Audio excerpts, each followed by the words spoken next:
Pop up. Come on. There you go. All right. There we go. All right. Then we can continue. All right. In all these matters, the Russian and the Western tales agree, but the Skazka differs from most stories of its kind in this respect, that it almost invariably speaks of two kinds of magic waters as being employed for the restoration of life. We have already seen in the story of Maria Morvena that one of these, sometimes called the Netveria Voda, the dead water, or water of death, when sprinkled over a mutilated corpse, heals all of its wounds, while the other, which bears the name of Shemsvaya Voda, the living water, or water of life, endows it once more with vitality.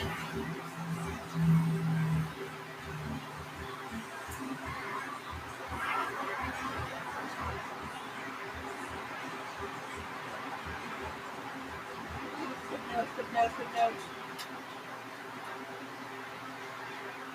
When does the footnote end? It doesn't tell you. Okay, let's read through. In a Norse tale in Asbjørnsen's new series, number 72. By the way, this is an early 1900s, so it's a brand new book in the 1900s. Yeah. Mention is made of a water of death, as opposed to a water of life. The death water throws all whom it touches into a magic sleep, from which only life water can rouse them. In the Ramayana, Hanuman fetches 4 different kinds of herbs in order to resuscitate his dead monkeys. The first restore the dead to life, the second drive away all pain, the third join broken parts, and the fourth cure all wounds. And that was from Cowboys, Wheeler, History of India. In the Egyptian story already mentioned on page 113, Satow's corpse quivers and opens its eyes when his heart has become saturated with a healing liquid, but he does not actually come to life till the remainder of the liquid has been poured down his throat. In a Kyrgyz story, quoted by Brunetsky, a golden-haired hero finds, after a long search, a maiden to whom he had in her very early life been betrothed. Her father has him murdered. Boy, what a great father-in-law. She persuades the murderer to show her the body of her dead love, and weeps over it bitterly. The spirit appears and tells her to sprinkle it with water from a neighboring well. The well is very deep, but she induces the murderer to allow her to lower him into it by means of her remarkably long hair.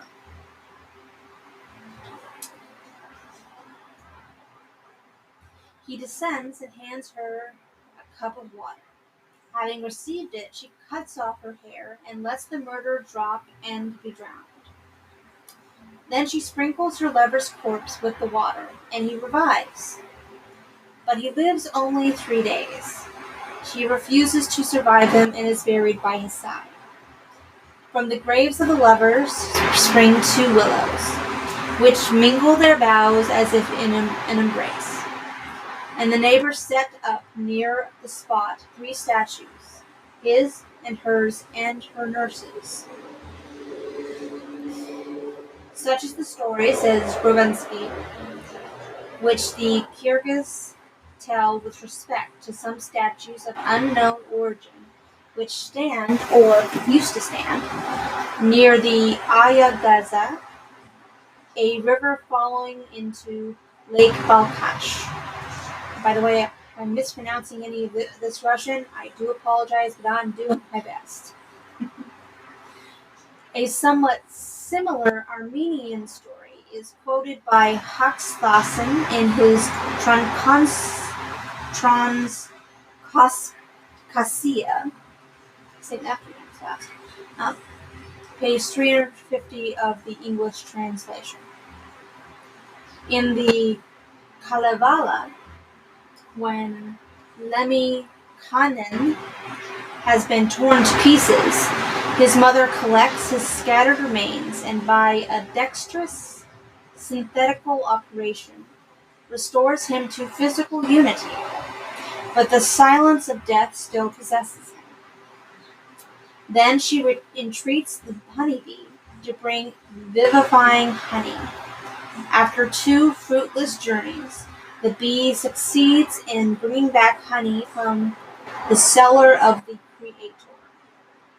When this has been applied, the dead man returns to life, sits up, and says in the words of Russian heroes, "How long have I slept?"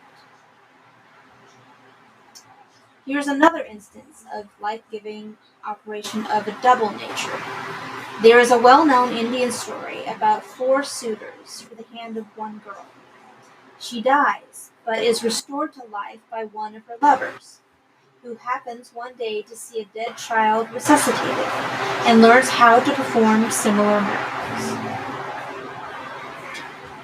In 2 Sanskrit versions of the Vetalapanchavinsada, as well as in the Hindu version, the life-giving charm consists of a spell taken from a book of magic.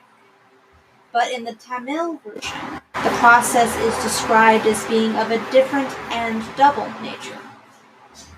According to it, the mother of the murdered child, by the charm called Sisupabam, recreated the body, and by the incantation called Sanjeevi, restored it to life. The suitor, having learned the charm and the incantation, took the bones and ashes of the dead girl, and having created out of them the body, by virtue of a charm Sisupabam, gave to life that body by the Sanjeevi incantation.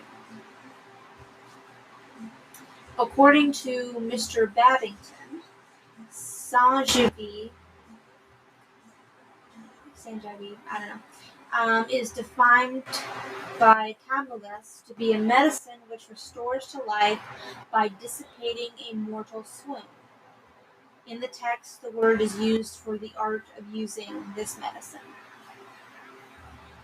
As a general rule, the 2 waters of which mention is made in the skazkas possesses the virtues and are employed in the manner mentioned above. But there are cases in which their powers are of a different nature. Sometimes we meet with 2 magic fluids, one which heals all wounds and restores sight to the blind and vigor to the cripple, while the other destroys all that it touches. Sometimes, also, recourse is had to magic draughts of 2 kinds.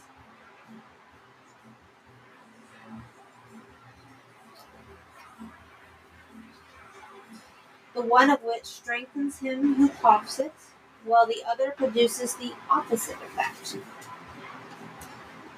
Such liquors as these are known as waters of strength and weakness, and are usually described as being stowed away in the cellar of some many-headed snake.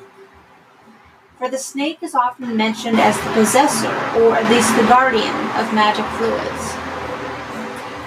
Thus, one of the skazkas speaks of a wondrous garden, in which are 2 springs of healing and vivifying water, and around that garden is coiled like a ring a mighty serpent.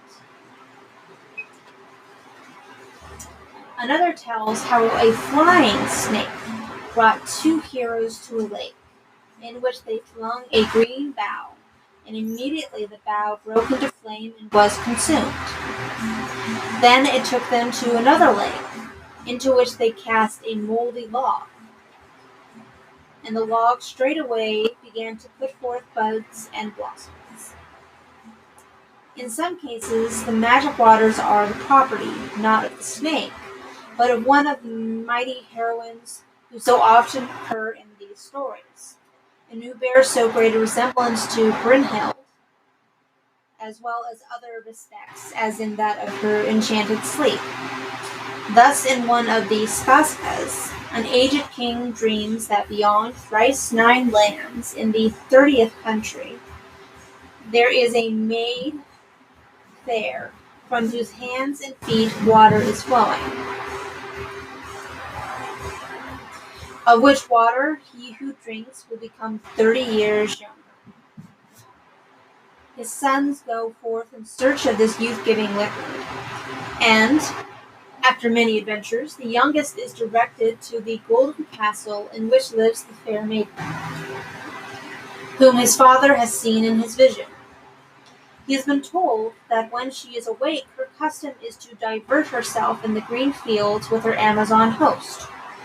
For 9 days she rambles about, and then for 9 days she sleeps a heroic slumber. The prince hides himself among the bushes near the castle, and sees a maiden fair come out of it surrounded by an armed band, and all the band consists of maidens, each one more beautiful than the other. And the most beautiful, the most never enough to be gazed upon, is the queen herself. For 9 days he watches the fair band of Amazons as they ramble about. On the 10th day all is still, and he enters the castle. In the midst of her slumbering, guards sleeps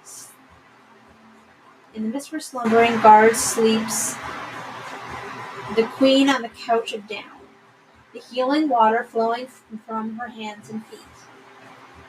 With it he fills 2 flasks, and then he retires.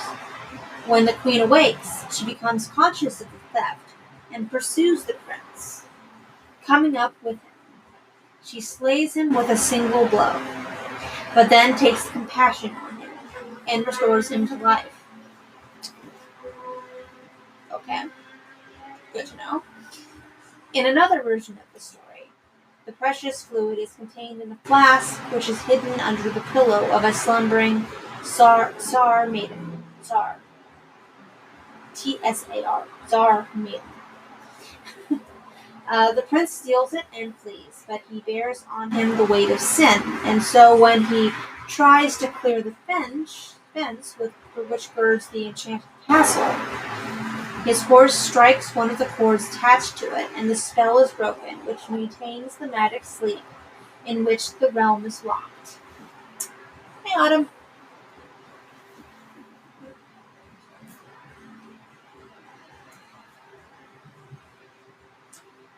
The Tsar maiden pursues the thief, but does not succeed in catching him. He is killed, however, by his elder brothers, who cut him into small pieces, and then take the flask of water to their father. The murdered prince is resuscitated by the mythical bird known by the name of the Tsar Ptitsa, which collects his scattered fragments, puts them together, and sprinkles them first with dead water, and then with live water, conveyed for that purpose in his beak, after which the prince gets up, thanks his reviver, and goes on his way.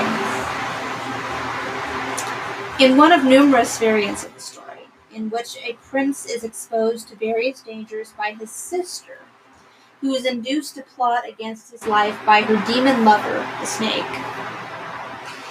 the hero is sent in search of a healing and vivifying water, preserved between 2 lofty mountains which cleave closely together.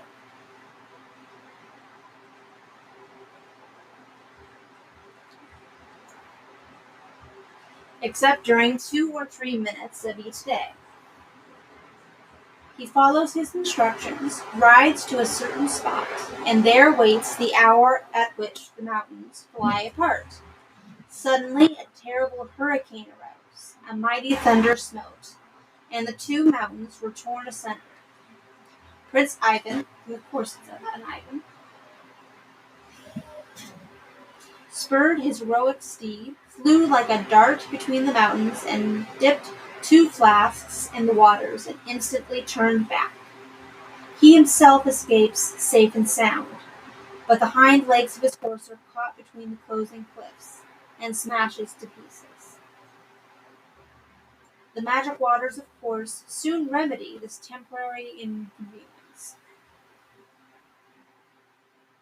In a Slavic version of this story, a murderous mother sends her son to 2 mountains, each of which is cleft open once in every 24 hours, the one opening at midday and the other at midnight. The former disclosing the water of life, the latter the water of death. In a similar story from the Ukraine, mention is made of 2 springs of healing and life-giving water, which are guarded by iron-beaked ravens, and the way to which lies between grinding hills. The fox and the hare are sent in quest of this magic fluid. The fox goes and returns in safety, but the hare, on her way back, is not in time quite to clear the meeting cliffs, and her tail is jammed in between them. Since that time, hares have had no tails.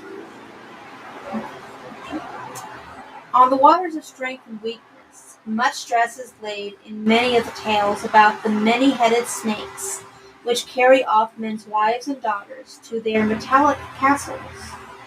In one of these, for instance, a golden-haired Queen Anastasia has been torn away by the whirlwind from her husband, Tsar Yelanin, the White King. As in the variant of the story already quoted, her sons go in search of her, and the youngest of them, after finding 3 palaces, the first of copper, the second of silver, the third of gold, each containing a princess held captive by Vikor, the whirlwind, comes to a 4th palace gleaming with diamonds and other precious stones. In it he discovers his long-lost mother, who gladly greets him and at once takes him into Vikor's cellar. Here is the account of what ensued.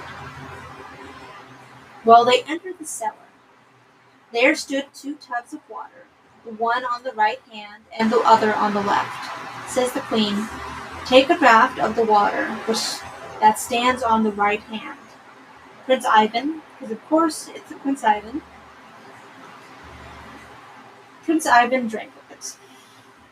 "Take a draught of the water that stands on..." Okay. "Now then, how strong do you feel?" said she. "So strong that I could upset the whole palace with one hand," he replied.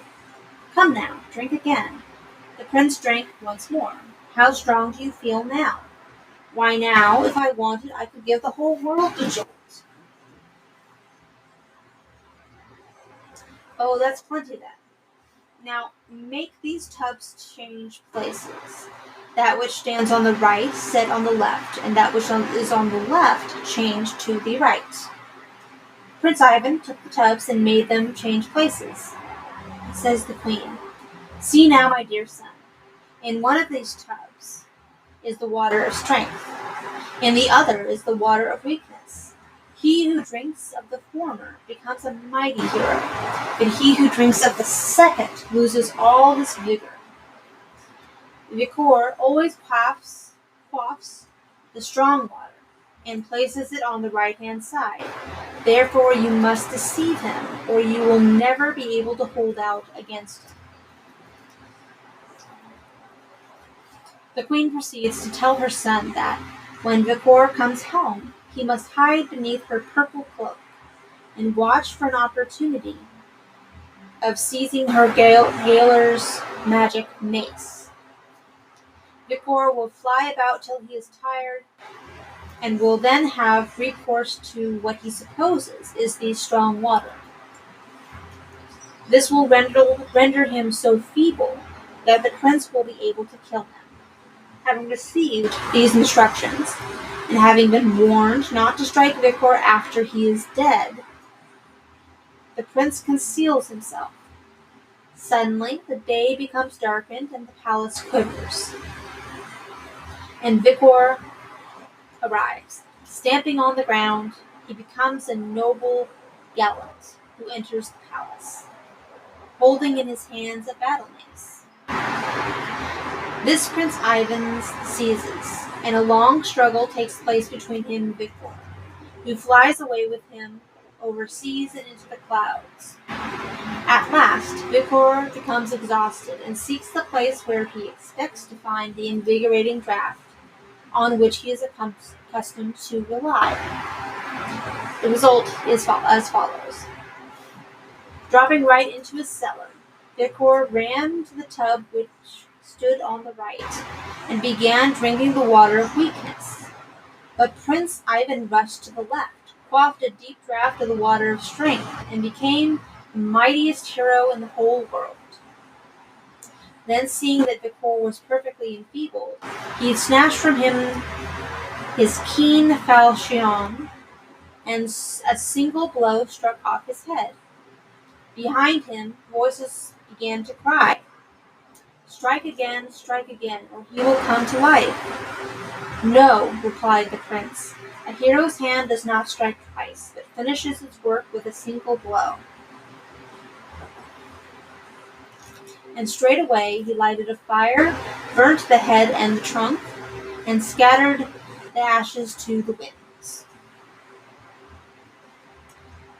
The part played by the water of strength in this story may be compared with the important share which the exhilarating juice of the soma plant assumes in bracing Indra for his conflict with the hostile powers in the atmosphere, and Viktor's sudden debility with that of Indra when the Asura Mamushi drank up Indra's strength, along with a draught of wine and soma. Sometimes, as has already been remarked, one of the two magic waters is even more injurious than the water of weakness. The following may be taken as a specimen of the stories in which there is introduced a true water of death, one of those deadly springs which bears the same relation to the healing and the vivifying founts that the enfeebling bears to the strengthening water. The Baba Yaga who figures in it is, as is so often the case, replaced by a snake in the variant to which allusion has already been made. Alright. This is the blind man and the cripple. Let's see what time is it. Blind man and the cripple. Nobody seems to be commenting. So are we doing okay? Everybody can hear me so far? And everybody is finding it as interesting as I am, because I found this fairly fascinating. Alright. Nobody's really talking, so. And again, there's a terrible delay with Facebook, so just give it a couple seconds. Let's see here.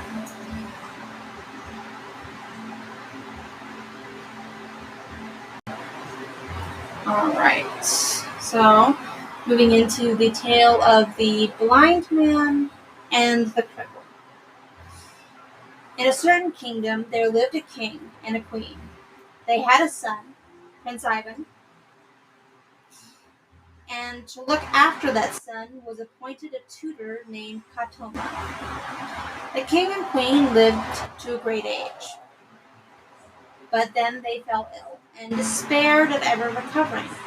So they sent for Prince Ivan and strictly enjoined him. "When we are dead, do you in everything respect and obey Katoma.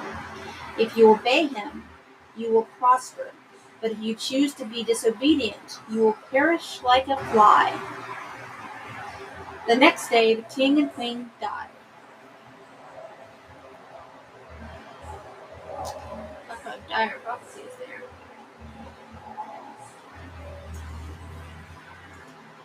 Prince Ivan buried his parents and took to living according to their instructions. Whatever he had to do, he always consulted his tutor about it. Some time passed by. The prince attained to man's estate and began to think about getting married. So one day he went to his tutor and said, Katoma, I'm tired of living alone. I want to marry. Okay. Well, Prince, what's to prevent you? You're of an age at which it's time to think about a bride. Go into the Great Hall. There is a collection there of portraits of all the princesses in the world. Look at them and choose for yourself, whichever pleases you, to send a proposal of marriage. Alright, just have all these portraits, all these little ladies. Okay. Prince Ivan went into the Great Hall and began examining the portraits. And the one that pleased him best was that of Princess Anna the Fair. Such a beauty. The like of her wasn't to be found in the whole world. Underneath her portrait were written these words. If anyone asks her a riddle, and she does not guess it, him shall she marry. But he whose riddle she guesses shall have his head chopped off. Prince Ivan read this inscription, became greatly afflicted, and went to his tutor. I've been in the Great Hall, and I picked out for my bride Anna the Fair. Only I don't know whether it's possible to win her. Yes, Prince, she's hard to get. If you go alone, you won't win her anyhow. But if you will take me with you, and if you will do what I tell you, perhaps the affair can be managed. Prince Ivan begged Katoma to go with him, and gave his word of honor to obey him, whether in joy or grief. Well, they got ready for the journey and set off to sue for the hand of the Princess Anna the Fair. They traveled for 1 year, 2 years, 3 years, and traversed many countries, says Prince Ivan. We've been traveling all this time, Uncle, and now we're approaching the country of Princess Anna the Fair, and yet we don't know what riddle to propound. We shall manage to think of one in good time, replied Katoma. They went a little farther. Katoma was looking down on the road, and on it lay a purse full of money. He lifted it up directly, poured all the money out of it into his own purse, and said, Here's a riddle for you, Prince Ivan. When you come into the presence of the princess, propound a riddle to her in these words. As we were coming along, we saw good lying on the road, and we took up the good with good, and placed it in our own good. That riddle she won't guess in a lifetime, but any other she would find out directly. She would only have to look into her magic book, and as soon as she had guessed it, she'd order your head to be cut off. Well, at last the Prince Ivan and his tutor arrived at the lofty palace in which lived the fair princess. At that moment, she happened to be out on the balcony, and when she saw the newcomers, she sent out to know whence they came and what they wanted. Prince Ivan replied, I have come from such and such a kingdom. That's an auspicious kingdom. And wished to sue for the hand of the Princess Anna the Fair. When she was informed of this, the princess gave orders that the prince would enter the palace, and there, in the presence of all princes and warriors of her council, should propound his riddle. I've made this compact, she said. Anyone whose riddle I cannot guess, him I must marry. But anyone whose riddle I can guess, him I may put to death. Listen to my riddle, fair princess, said Prince Ivan. As we came along, we saw good lying on the road, and we took up the good with good, and placed it in our own good. Princess Anna the Fair took her magic book, and began turning over its leaves and examining the answers of riddles. She went right through the book, but she didn't get to the meaning she wanted. Thereupon the princess and warriors of her council decided that the princess must marry Prince Ivan. She wasn't at all pleased, but there was no help for it, and so she began to get ready for the wedding. Meanwhile, she considered within herself how she could spin out the time and do away with the bridegroom, and she thought the best way was to overwhelm him with tremendous tasks. So she called the Prince Ivan and said to him, "My dear Prince Ivan, my destined husband, it is meet that we should prepare for the wedding. Pray do me this small service.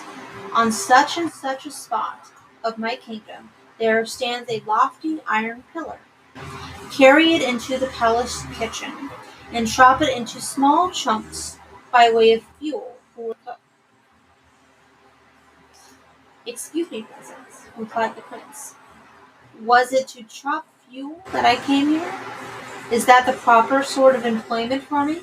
I have a servant for that kind of thing, Katoma Diedatka of the Oaken Chakra." Okay. The prince straightway called for his tutor and ordered him to drag the iron pillar into the kitchen and to chop it into small chunks by way of fuel for the cook. Katoma went to the spot indicated by the princess, seized the pillar in his arms, and brought it into the palace kitchen, and broke it into little pieces. But 4 of the iron chips he put into his pocket, saying, "They'll prove useful by and by." Next day, the princess says to Prince Ivan,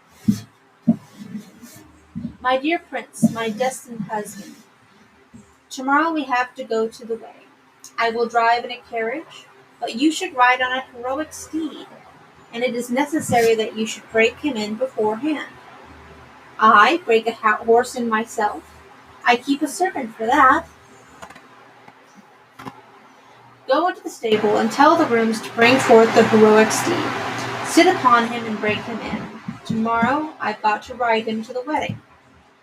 Katoma fathomed the subtle device of the princess, but without stopping long to talk, he went to the stable and told the grooms to bring forth the heroic steed. 12 grooms were mustered. They unlocked 12 locks, opened 12 doors, and brought forth a magic horse and 12 chains of iron. Katoma went up to him. No sooner had he managed to seat himself than the magic horse leapt up from the ground and soared higher than the forest, higher than the standing forest, lower than the flitting cloud. Firm sat Katoma, with one hand grasping the mane. With the other he took from his pocket an iron chunk, and began taming the horse with it between the ears. Okay. When he had used up one chunk, he betook himself to another. Then 2 were used up. He took to a third. When 3 were used up, the 4th came into play.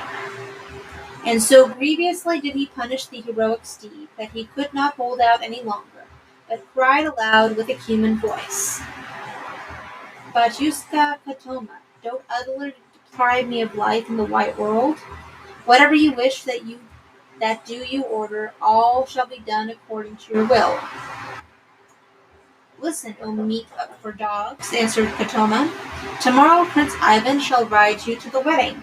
Now mind, when the grooms bring you out into the white courtyard, and the prince goes up on you and lays his hand on you, do you stand quietly, not moving so much as an ear. And when he is seated on your back, do you sink into the earth, right up to your fetlocks, and then move under him with a heavy step, just as if an immeasurable weight had been laid upon your back."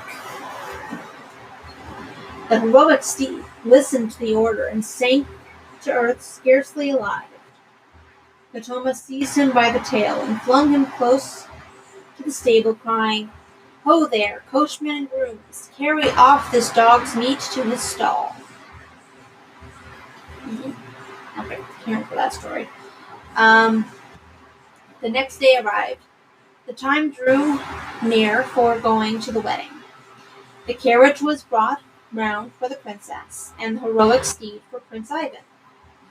The people were gathered together from all sides, a countless number.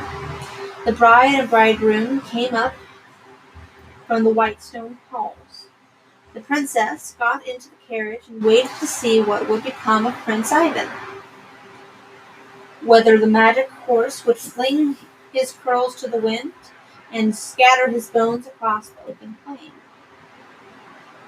Prince Ivan approached the horse, laid his hand upon his back, placed his foot in the stirrup. The horse stood just as if petrified, didn't so much as wag an ear. The prince got onto his back. The magic horse sank into the earth up to its fetlocks. The 12 chains were taken off the horse. It began to move with an even, heavy pace, while the sweat poured off it just like hail. "What a hero! What immeasurable strength!" cried the people as they gazed upon the prince.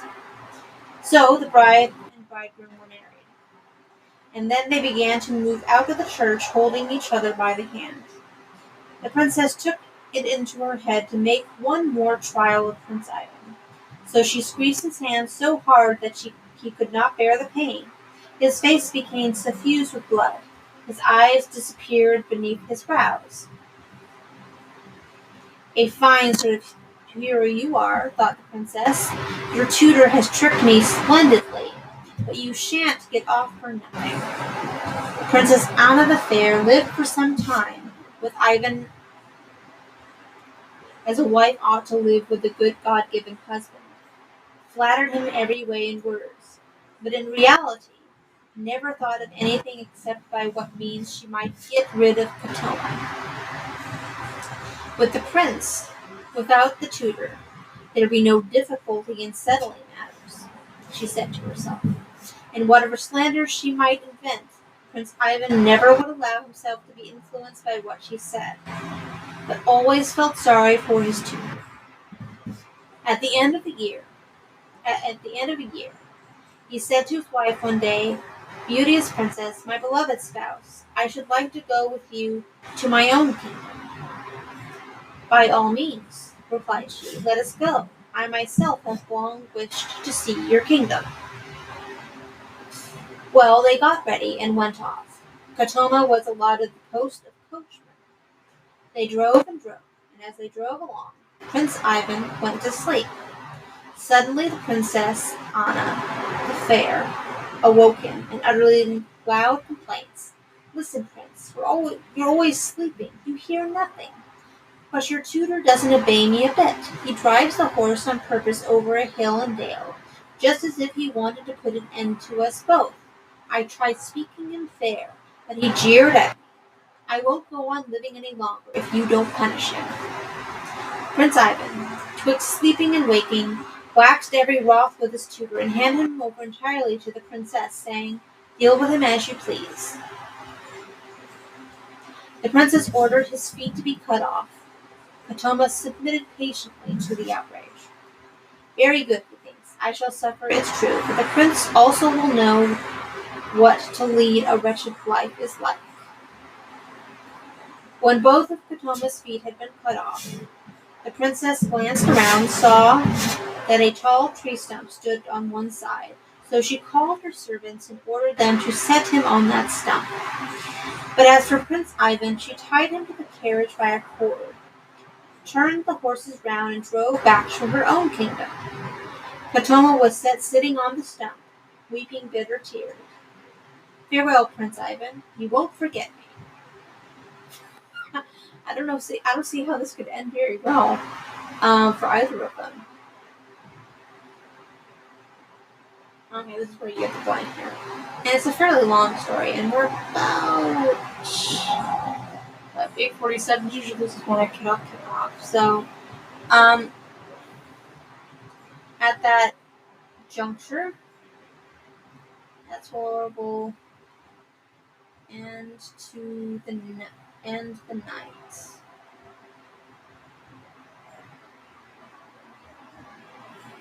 The story continues on, and apparently there's a happy ending at the end.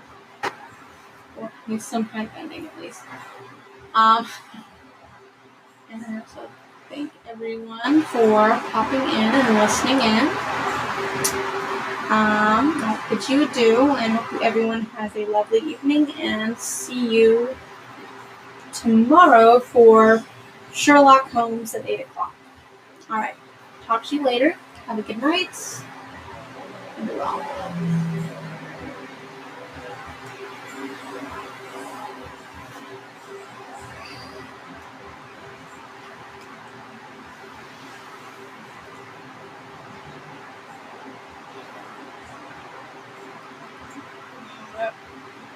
Anyway, I don't think anybody showed up for the Discord either, but